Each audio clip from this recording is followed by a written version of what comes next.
This is WURN 1040 AM, Miami, Florida, covering the Florida Keys to the Palm Beaches.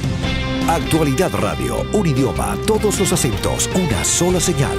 Una emisora de Actualidad Media Group. ¿Cuáles son los límites de la mente? ¿De qué es capaz un ser humano si logra alcanzar el máximo funcionamiento de su cerebro? ¿Es posible programarse para tener éxito? Fronteras de la Mente, con Agustín Acosta. Fronteras de la Mente. Solo aquí, en Actualidad Radio. Un idioma, todos los acentos, una sola señal. Saludos amigos, les habla Agustín Acosta, otra edición de Fronteras de la Mente. Estamos a punto de comenzar. En el programa de hoy vamos a hablar de la conciencia. La conciencia viene del latín cum scientia, que quiere decir con conocimiento, o en términos generales, el conocimiento que un ser tiene de sí mismo y de su entorno.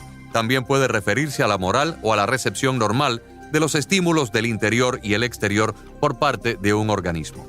En este sentido, la conciencia, según la definición y el concepto de la psiquiatría y de la psicología, está asociada a la actividad mental que implica un dominio por parte del propio individuo sobre sus sentidos. En otras palabras, la conciencia solo sería un producto del cerebro. Si eso fuera solo así, durante un periodo de inconsciencia, se supone que la persona no sea capaz de percibir lo que le sucede ni lo que pasa a su alrededor. Bajo esta definición, alguien en estado de coma o bajo una profunda anestesia está inconsciente y por ende no es capaz de estar al tanto de su entorno. Sin embargo, en este programa demostraremos que la idea de que la conciencia es un producto exclusivo del cerebro aparentemente es errónea, sobre todo desde que la física cuántica comenzó a ser demostrada a nivel de las micropartículas. Se ha podido demostrar que la conciencia es mucho más compleja de lo que se había pensado. Uno de los grandes misterios de la física cuántica es la interconexión de dos partículas que quedan entrelazadas a pesar de que una se aleje a miles o a millones de millas de distancia de la otra, de forma que los cambios de una partícula afectan directamente a la otra, aunque se encuentren a una gran separación. Esto solo se puede explicar aceptando la existencia de una fibra o fluido invisible dentro de lo cual todo existe y que lo regula todo. Es lo que muchos científicos comienzan a llamar la conciencia universal. Hasta hace poco se pensaba que el espacio entre los cuerpos celestres, entre el Sol y Mercurio, entre la Tierra y Venus, entre nuestro sistema solar y el próximo sistema, entre una galaxia y otra, era un espacio vacío. Hoy se sabe que está compuesto por una cosa que hemos llamado la energía oscura. ¿Por qué la energía oscura? Porque simplemente no la vemos, pero matemáticamente la hemos podido detectar. Una de las anécdotas menos conocidas de la misión Apolo 14, una de las naves que llegó a la Luna, y quizás de todo el programa Apolo que llevó el hombre hasta nuestro satélite, es el experimento telepático que realizó en su momento el astronauta Edgar Mitchell, que fue uno de los privilegiados en poner sus pies sobre la Luna. Él fue el piloto del módulo lunar en 1971. Y es que ni la propia NASA supo de la existencia de ese experimento hasta después que terminó la misión. El experimento consistía en intentar transmitir una serie de mensajes telepáticos entre el astronauta Mitchell desde la Luna y unos parapsicólogos en la Tierra que actuaban como receptores. Se acordó que estos mensajes se enviarían durante el viaje de ida y de vuelta a la Luna de ese Apolo 14 y en ciertas y determinadas horas. Para llevar a cabo el citado experimento, Mitchell llevaba consigo un juego de las famosas cartas Zener, creadas por un parapsicólogo de la Universidad de Duke, el cual también participó en el experimento telepático, siendo el creador de los protocolos a seguir. Edgar Mitchell, desde el interior del módulo lunar, intentaría transmitir las imágenes de unas tarjetas con símbolos muy raros que serían escogidos al azar. Fueron 275 intentos. Una vez terminado el experimento, los resultados se guardaron en un sobre cerrado para su posterior estudio por parte de la Sociedad Psíquica de Investigaciones de Nueva York que era la encargada de determinar si el experimento había tenido éxito o no. Si las coincidencias superaran el 20% de los casos, entonces, según los parapsicológicos, había que descartar el de la casualidad y plantearse alguna otra causa para explicar las coincidencias. Pues bien, los resultados se anunciaron en junio de 1971 y en la publicación norteamericana Diario de Parapsicología, con un índice de acierto del 35%, mucho más de la norma que se habían trazado los parapsicólogos. Muchos de estos involucrados concluyeron que el resultado era bastante significativo y que se podría concluir que el fenómeno de la telepatía podía explicar estos resultados, o sea, una proyección mental a nivel de la conciencia humana, transmitiendo una serie de mensajes desde la Luna hasta la superficie del planeta Tierra. Todos los seres humanos tenemos el potencial natural para recibir información detallada sobre un objetivo, usando solamente nuestra mente. Son demasiados los casos, y muy documentados, por cierto, de premoniciones, adivinaciones y hasta predicciones de eventos que aún no han ocurrido. A través de la historia, un número reducido de excepcionales psíquicos han desarrollado su capacidad hasta el punto de poderla utilizar eficazmente con precisión y exactitud. A finales del siglo XX, la Agencia de Inteligencia de los Estados Unidos, la CIA, invirtió alrededor de $20 millones en investigaciones sobre el funcionamiento psíquico, y entonces fue cuando descubrieron esta tecnología y un potencial sin límites. En un intento de utilizar psíquicos para obtener información secreta para la CIA, la Agencia de Inteligencia para la Defensa encargó al Instituto de Investigaciones de la Universidad de Stanford que desarrollara una técnica eficaz que se pudiera utilizar para obtener información precisa sobre objetivos remotos. El resultado de esta investigación fue un sistema de protocolos y un programa de entrenamiento que permitió que virtualmente cualquier persona fuera entrenada para recibir psíquicamente información a distancia.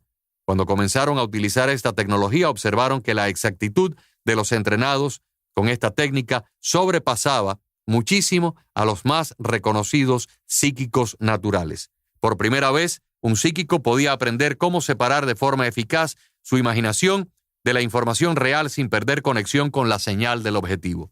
Los protocolos fueron diseñados por científicos de la Universidad de Stanford para que lentamente el visualizador, mientras avanzaba en la sesión, aumentara el contacto con el objetivo, yendo de lo general a lo específico y recogiendo fragmentos de datos de forma muy estructurada. Todos los visualizadores seguían rigurosamente un protocolo de 6 etapas. El inconsciente colectivo o conciencia universal, también llamado en visión remota la matriz, funcionaba como una gran biblioteca, como una inmensa red donde está fluyendo la información constantemente. Lo que tiene que hacer el visualizador remoto es desarrollar la habilidad de transmitir la información existente en la parte inconsciente de nuestra mente hasta la parte consciente, puesto que es el enlace con el inconsciente colectivo, que es a su vez donde reside la información. Mediante la visión remota, agentes de la CIA pudieron espiar las instalaciones ultra secretas de los soviéticos sin salir de un laboratorio en los Estados Unidos. Los resultados fueron sorprendentemente precisos en gran medida. Pero si la conciencia fuera solo un producto del cerebro humano, ¿se puede acaso explicar que alguien pueda proyectar su mente y ver lo que ocurre a miles de millas de distancia? Escuchemos el caso del doctor Rajiv Party. El doctor Party, médico y director de anestesiología de un hospital de California, enfermó gravemente y murió durante la cirugía a que fue sometido. Escuchemos su propio relato. De repente me encontré flotando cerca del techo del quirófano. Con todos mis sentidos intactos, observé cómo los cirujanos limpiaban la infección de mi abdomen. Incluso escuché al anestesiólogo contar una broma de mal gusto, la cual hizo reír a todos en la sala. Todavía estaba flotando sobre el quirófano, pero al mismo tiempo podía ver a mi madre y a mi hermana sentadas en un sofá de nuestra casa familiar a miles de kilómetros de distancia en la ciudad de Nueva Delhi, en la India, donde ellas vivían. La escena era muy clara. Mi hermana llevaba jeans azules y un suéter color rojo. Mi madre un sarí verde y un suéter también verde. ¿Qué debemos hacer para cenar?, preguntó mi hermana. Hace mucho frío afuera, le respondió mi madre. Deberíamos hacer una sopa caliente. La lenteja suena muy bien. Entonces ambas mujeres iniciaron una discusión sobre los ingredientes que iban a utilizar. En la cocina había un reloj de pared y pude ver precisamente la hora que marcaba. Me sentí como un astronauta. Podía mirar a todas partes al mismo tiempo, aunque estuviera a gran distancia. El tiempo tampoco era un obstáculo. Podía ver hacia atrás y hacia adelante. Cuando el doctor Party explicó a los médicos que le salvaron la vida después de la operación quirúrgica lo que le había ocurrido, supo que estuvo clínicamente muerto por más de 10 minutos.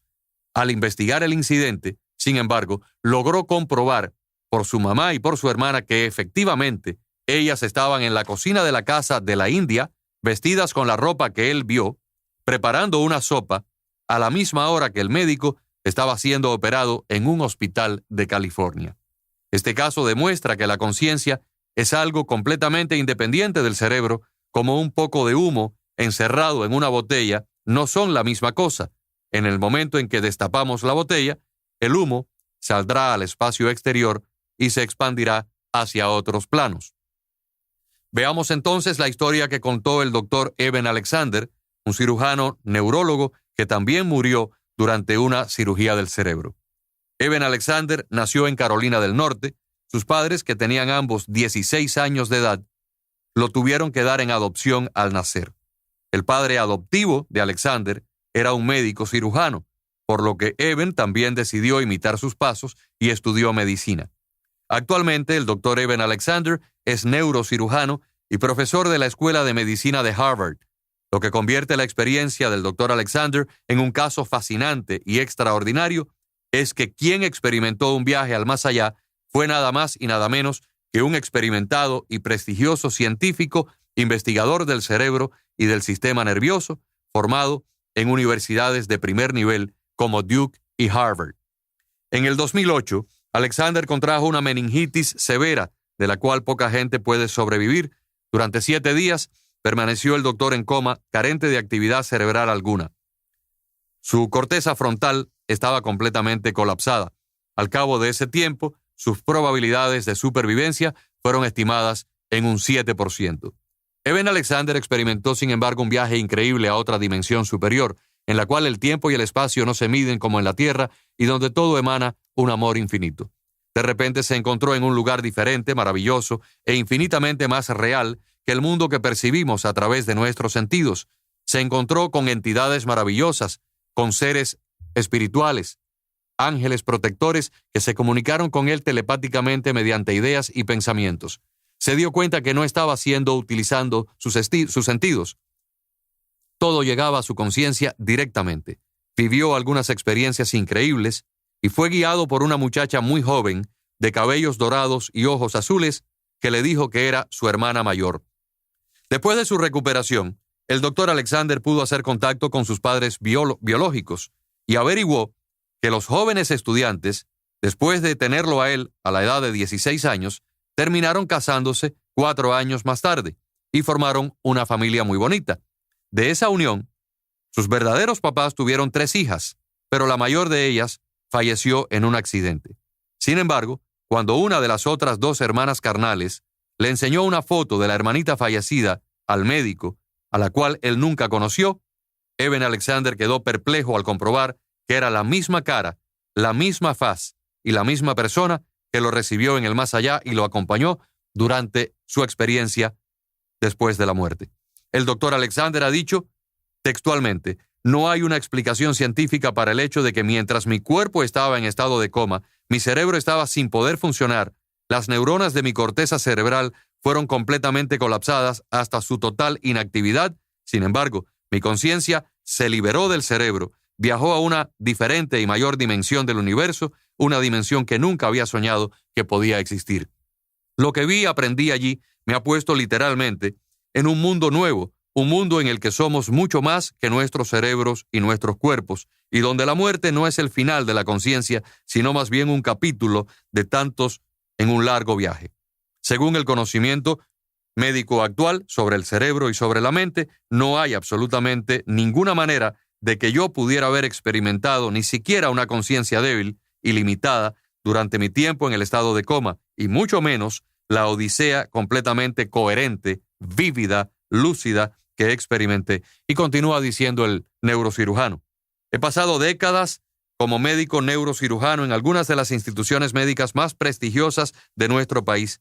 La ciencia médica se aferra a la teoría de que el cerebro, y en particular la corteza, generan la conciencia y de que vivimos en un universo desprovisto de cualquier tipo de emoción. Pero esa creencia, esa teoría, ahora queda completamente rota a nuestros pies. Somos más, mucho más que nuestro cerebro físico. Amigos oyentes, el Dr. Pim van Lommel es un cardiólogo holandés que ha trabajado durante más de 25 años en un hospital docente. Decidió estudiar el fenómeno de las experiencias de personas que habían resucitado después de una muerte clínica. Investigó durante 20 años con un equipo especializado y en el 2001 publicó una síntesis de su investigación en la revista The Lancet. Esta obra argumenta que las experiencias cercanas a la muerte son un fenómeno no atribuible a la imaginación, a la psicosis o a la falta de oxígeno, de tal modo que la conciencia sería algo mucho más vasto y complejo que el cerebro y que seguiría existiendo a pesar de la ausencia de toda función cerebral. Van Lommel reta a la medicina oficial al asegurar que la conciencia no está en el cerebro y que sobrevive a la muerte. Según sus investigaciones, solo un 18% de los pacientes con un encefalograma plano, o sea, una muerte clínica cerebral, sufren una experiencia cercana a la muerte. No son meras alucinaciones, ni intervienen las drogas o las endorfinas. El regreso siempre es abrupto y doloroso. Sin embargo, el paciente no pierde la identidad propia. Además, el paciente ve y escucha todo lo que ocurre a su alrededor, a pesar de estar en otra dimensión, una dimensión sin tiempo ni espacio. La conciencia viaja más allá del cuerpo y el cerebro, que permanecen inmóviles. ¿Dónde está esa frontera entre la vida y la muerte?, se pregunta Van Lommel. Hasta ahora se distinguía la llamada muerte clínica, el cese de la respiración, de la actividad cardíaca, la muerte biológica, el cese de la actividad cerebral, en la cual el cerebro pierde las funciones de forma irreversible, sin posibilidad de reanimación. Van Lommel exige revisar estos conceptos admitidos por la medicina oficial. Según el doctor, unas 600,000 personas en su país, Holanda, 2 millones en el Reino Unido y más de 15 millones en los Estados Unidos han tenido una experiencia cercana a la muerte. Van Lommel rechaza, tal como enseña hoy en sus conferencias, que la conciencia sea un producto o un efecto de la función cerebral. Él considera la muerte como un cambio de conciencia, como un cambio de dimensión. La muerte supone entrar en lo que él llama una conciencia no local, sin tiempo ni espacio. Plantea una conciencia colectiva o universal, que conecta a cada individuo con todo cuanto existe, pero también con aquello que ya ha existido y con aquello que existirá, porque en ese plano de conciencia universal, el tiempo no es lineal como lo conocemos ahora. Y el doctor Van Lommel argumenta acudiendo a la física cuántica. Plantea también que el cordón umbilical que nos une con esa conciencia no local o conciencia universal es nuestro propio ADN, y afirma que el ADN permite explicar la continuidad de nuestro cuerpo siempre cambiante. En este caso, el cardiólogo llega a una conclusión que parece de ciencia ficción, y es la memoria trasplantada en las donaciones de órganos. En otras palabras, cuando una persona fallece y su familia decide donar los órganos de esa persona para que puedan ir a un paciente enfermo, la ciencia médica ha descubierto que en ciertos y determinados casos, en ciertas ocasiones, el ADN del órgano trasplantado continúa funcionando como una zona de resonancia o de interconexión con la conciencia del donante fallecido, permitiendo al paciente receptor del órgano sentir retazos de sentimientos, de ideas que pertenecían a la personalidad y a la conciencia del paciente fallecido. Si un aborigen que nunca ha visto un televisor o un radio viera por primera vez uno de estos aparatos modernos, pensaría que nuestras voces, la voz que ustedes escuchan ahora en su radio, o las imágenes que ven en un programa de televisión, residen o se originan en esos aparatos. Lo que ocurre es que el aborigen no tiene conocimiento de tecnología, ha visto por primera vez uno de estos aparatos modernos y escucha y ve voces que emanan de él. No tiene conciencia de que hay una red de transmisión y que la onda se está propagando a distancia a través de la atmósfera. Sin embargo, nosotros sí sabemos que esos artefactos modernos solo son sintonizadores, capaces de captar las señales que se transmiten a distancia y que pueden sintonizar decenas de otras emisoras de radio o de televisión o programas con solo cambiar el canal. El cerebro humano pudiera ser simplemente el sintonizador de la conciencia universal, y cuando muere y se destruye por falta de oxígeno, no impide que ese pedazo de conciencia que perteneció al cuerpo que acaba de fallecer regrese a incorporarse a la conciencia colectiva del universo. El agua, por ejemplo, nos sirve perfectamente para esta comparación que estoy tratando de explicar. Si tomo un vaso de agua de la llave o de la pila y lo pongo al sol y lo dejo ahí varios días o varias horas, el líquido terminará evaporándose. Luego, ese vapor de agua que antes estaba en el vaso pasará a formar una nube. La nube será arrastrada por el viento, terminará precipitándose en forma de lluvia en algún otro lugar, y la lluvia luego se filtrará al manto freático o quizás termine en un pozo para dar de beber a alguien o para terminar en otro vaso. También pudiera ir a parar a un río y hasta desembocar en el mar. En otras palabras, toda el agua a nuestro alrededor, esté en un vaso, esté en un río, en un lago, en una nube o en el mar, es parte del agua del planeta. Pues asimismo, el aire que respiramos ahora pudiera ser parte del mismo aire que una vez anduvo por los pulmones de Cristóbal Colón o de alguna otra persona que viviera siglos atrás, porque cuando exhalamos nuestra respiración, esos gases simplemente regresan a la atmósfera, donde podrán ser aspirados nuevamente por otras personas en otro lugar y en otro momento, al igual que ocurre con el agua en el ejemplo anterior. Todo parece indicar que la conciencia humana no se desarrolla exclusivamente con la formación del cerebro, sino que viene como un regalo divino, que viene como un chispazo del más allá, y se desprende de la conciencia colectiva del universo, de eso que pudiéramos llamar el Espíritu Santo, el Espíritu de Dios, o muchos otros nombres. De esa conciencia colectiva pasaría entonces un pedacito de ella a ser parte de nuestra conciencia individual, la que nos acompañaría durante cada día de nuestra vida. Cuando morimos, esa conciencia nuestra se lleva entonces cada vivencia, cada recuerdo, cada experiencia humana que ha sido grabada en ella y preserva cada sentido a su regreso a casa para reunirse nuevamente con la conciencia del universo, aunque preservando la individualidad de lo que fue su experiencia carnal. Solo así se puede explicar que en una región compuesta por proteínas en cada célula humana estén codificadas trillones de instrucciones para la formación de cada célula, de cada parte de nuestro organismo. Es la máxima demostración de la inteligencia del universo. Eso que llamamos el ADN, los ácidos desoxirribonucleicos, que casi no se pueden mirar ni con un microscopio electrónico de lo pequeño que son.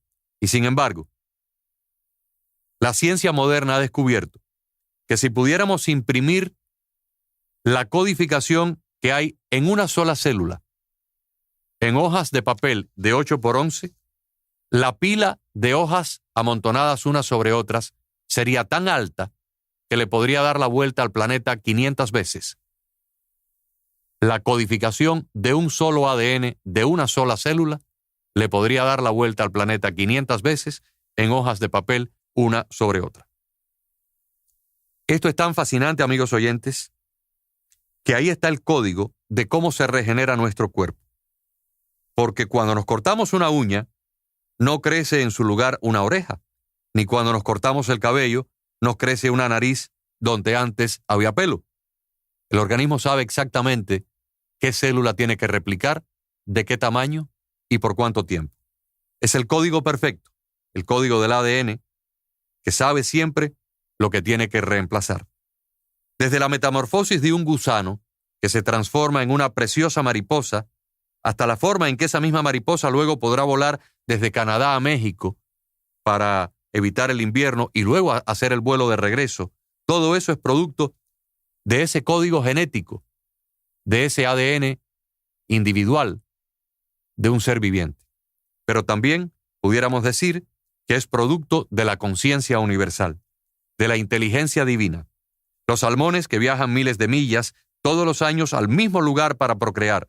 Los patos que vuelan de Estados Unidos hasta Argentina durante el invierno, orientándose solamente por las ondas magnéticas invisibles y que luego pueden regresar al mismo punto de partida. Cada especie viva, cada planta en nuestro jardín, cada flor, cada insecto, cada animal vivo en el mar, cada mamífero y hasta nosotros en sí somos un universo maravilloso de orden, de inteligencia y de información. Durante cerca de 2 siglos se había pensado que el universo nuestro estaba expresado en términos de energía y de luz. Esa fue la interpretación de la teoría de la relatividad de Albert Einstein. Sin embargo, las últimas mediciones que se han hecho tan recientemente como el año pasado en el superlaboratorio CERN del acelerador de partículas de Ginebra, Suiza, indican de que el universo no es un universo de energía, no es un universo de luz, es un universo de información.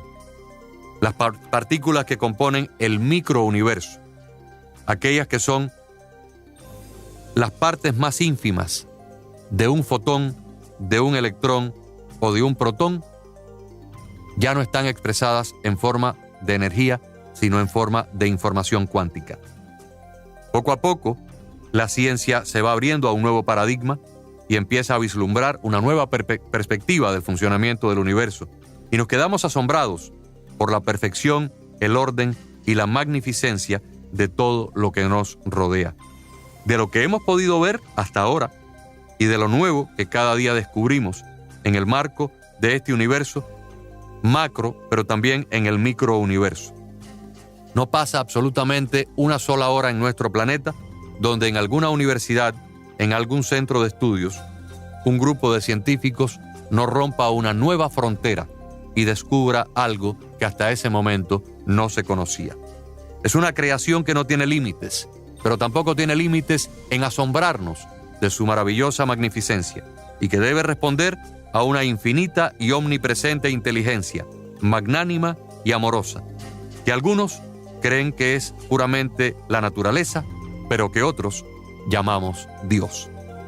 Tengan todos un feliz fin de semana y hasta la próxima. Les habló Agustín Acosta en otra edición de Fronteras de la Mente. Fronteras de la Mente con Agustín Acosta. Fronteras de la Mente.